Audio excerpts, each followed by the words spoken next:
मैंने दी organised mind उस समय पढ़ना शुरू किया जब मेरा दिमाग लगातार ओवरलोड महसूस कर रहा था। बहुत सारे काम, बहुत ज्यादा ध्यान भटकाने वाली चीजें और हर दिशा से आने वाली ढेर सारी जानकारी। मैं एक काम शुरू करता, फिर किसी और चीज से भटक जाता और दिन के अंत में मैं थका हुआ महसूस करता, लेकिन वास्तव में ज्यादा कुछ हासिल नहीं कर पाता था। जब मैंने इस किताब का शीर्षक देखा तो मैंने सोचा, शायद मेरी समस्या ये नहीं है कि मुझे और अधिक करना चाहिए, बल्कि ये कि मुझे अलग तरह से सोचना चाहिए।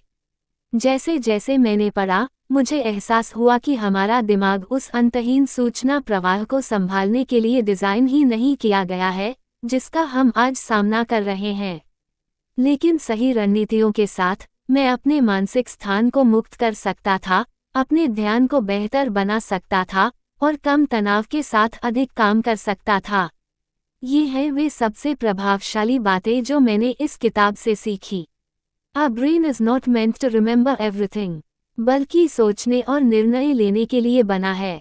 पहले जब मैं चीजें भूल जाता था, तो मुझे खुद पर गुस्सा आता था और अपराध बोध होता था। लेकिन दी ऑर्गेनाइज्ड माइंड किताब पढ़ने के बाद मुझे ये समझ आया कि भूलना कोई कमजोरी नहीं है, बल्कि ये हमारे मस्तिष्क की प्रकृति है। हमारा दिमाग सीमित जानकारी को ही प्रभावी ढंग से संभाल सकता है। जब हम उस पर बहुत अधिक चीजें लादते हैं, जैसे meetings, to do list, password या छोटी छोटी यादें, तो हम थक जाते हैं और मानसिक उलझन महसूस करने लगते हैं।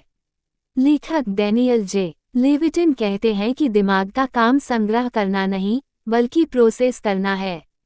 इसलिए एक व्यवस्थित जीवन जीने का तरीका ये है कि हम बाहरी सिस्टम्स का इस्तेमाल करें, जैसे कि टू डू लिस्ट, कैलेंडर और नोट्स, ताकि दिमाग का बोझ हल्का हो और वह वास्तव में महत्वपूर्ण कामों पर फोकस कर सके।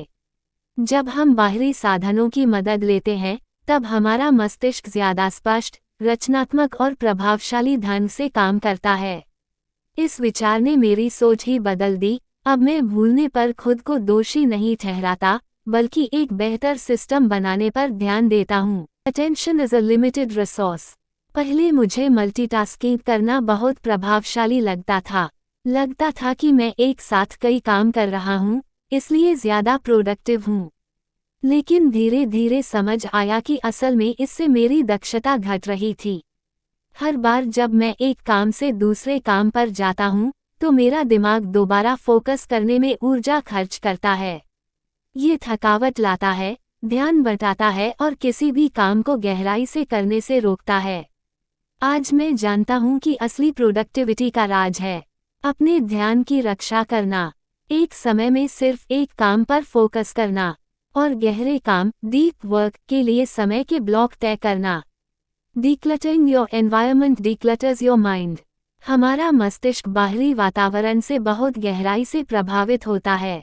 जब हमारे आसपास चीजें बिखरी हुई होती हैं, जैसे एक अव्यवस्थित डेस्क, ढेरों खुले ब्राउज़र टैब या एक गंदा कमरा, तो ये सब हमारे मस्तिष्क पर एक तरह का बोझ डालते हैं।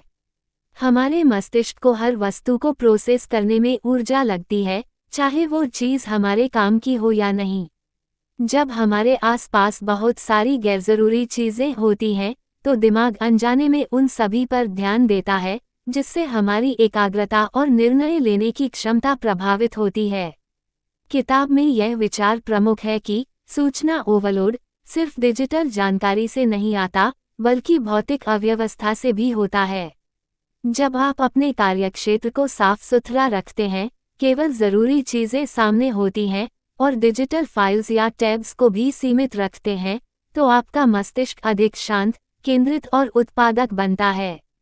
लेविटिन यह भी बताते हैं कि छोटे छोटे निर्णयों से बचने के लिए, जैसे ये चीज़ कहाँ रखी है या कौन सा टैब ज़रूरी है, हमें एक ऐसा वातावरण बनाना चाहिए जहां स्पष्टता हो। एक साफ सुथरी जगह का सीधा संबंध मानसिक स्पष्टता और कार्यक्षमता से है। The power of categorisation. हमारा मस्तिष्क जानकारी को बेहतर ढंग से समझने और याद रखने के लिए श्रेणियों, कैटेगरीज में बांटना पसंद करता है। लेखक डॉक्टर डैनियल लेविटिन बताते हैं कि जब हम हर जानकारी को एक समान मानते हैं, बिना उन्हें समूहों में बांटे, तो हमारा मस्तिष्क जल्दी थक जाता है और भ्रमित हो जाता है। यही कारण है कि जब हम अपने नोट्स, ईमेल्स या कार्यों को बिना किसी व्यवस्था के रख देते हैं, तो जरूरी जानकारी ढूंढना मुश्किल हो जाता है।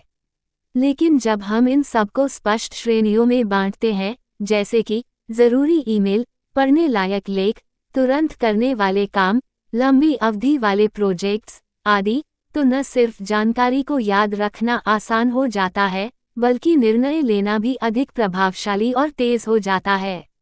किताब में ये भी बताया गया है कि हमारा दिमाग एक समय में केवल सीमित मात्रा में जानकारी प्रोसेस कर सकता है।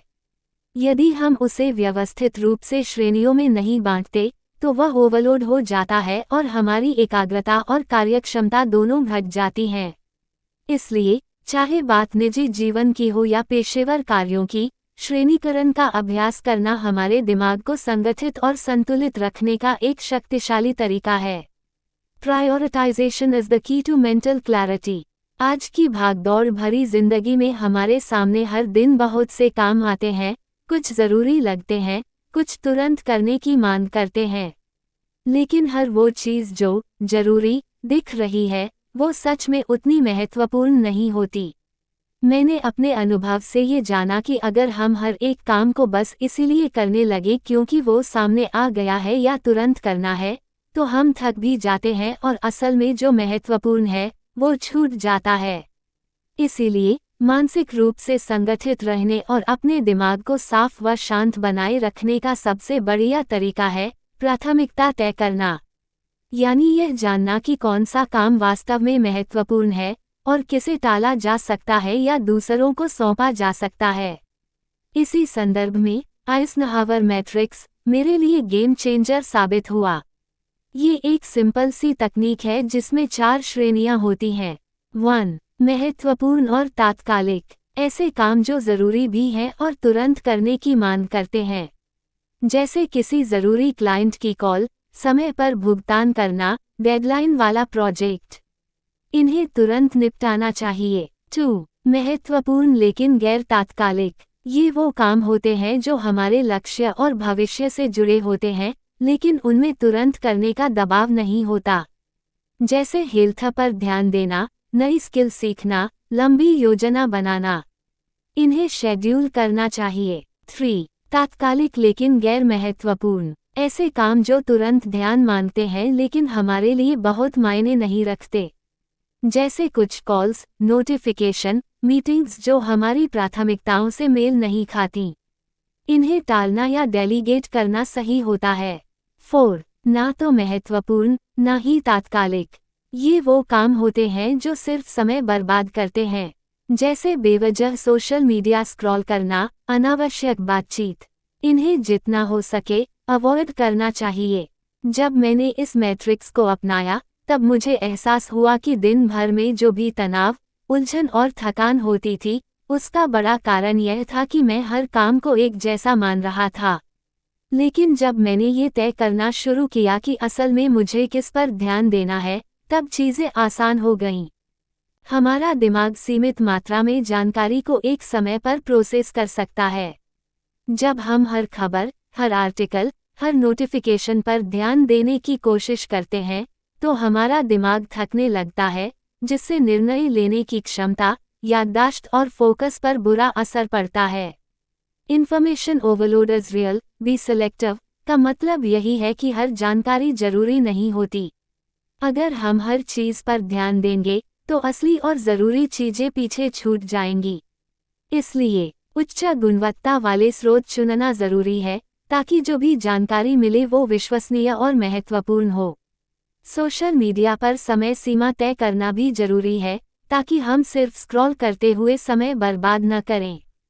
फिल्टर करना सीखें, हर नोटिफिकेशन या खबर को गंभीरता से लेना जरूरी नहीं है। हमें अपने दिमाग को गैरजरूरी नॉइज़ से बचाना चाहिए।